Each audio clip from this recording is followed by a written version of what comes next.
மாண்புமிக்க தமிழக முதலமைச்சர் ஜோசப் விஜய் அவர்களின் தலைமையில் இன்று தமிழக வெற்றி கழகத்தின் முதுகெலும்பாக பணியாற்றிக் கொண்டிருக்கின்ற அமைச்சர் புஷி ஆனந்த் அவர்களின் தலைமையில் உயர்ந்த மனிதன், உயர்ந்த உள்ளத்திற்கு சொந்தக்காரர், அமைச்சர், விளையாட்டுத்துறை அமைச்சர் மற்றும்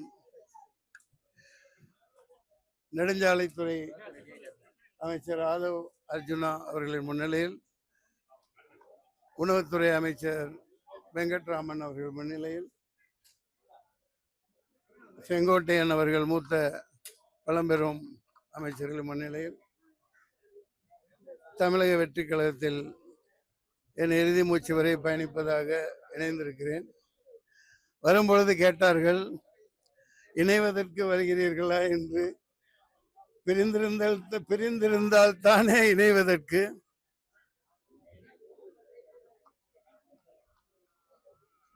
முதலமைச்சர் அவர்கள் தமிழக வெற்றி கழகம் ஆரம்பிப்பதற்கு முன்பே லியோ வெற்றி விழாவில் Jawaharlal Nehru ஆடிட்டோரியத்தில் the only one alternative தமிழகத்தின் நாளைய தீர்ப்பு என்று பிரகடனப்படுத்தியிருந்தேன்.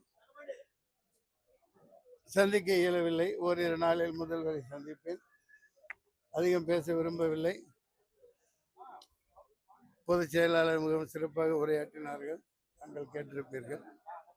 எனவே நாளைய தமிழகம், இன்றைய தமிழகம் எப்போதும் மிகச்சிறந்த முன்னேற்ற பாதையில் பயணிக்க, ஆண்டாண்டு காலம் வெற்றியை நோக்கி பயணிக்க முதலமைச்சர் ஜோசப் விஜய் அவர்களின் கருத்தை வெளிப்படுத்துவேன். நன்றி. இதுக்கப்புறம் இது ஒரு கேள்வி தேவையா? முன்னேறி போய்கிட்டு இருக்கோம். எப்படிங்களா மனம்? நான் இதுவரைக்கும் அதுக்குத்தானே பதில் சொன்னேன்.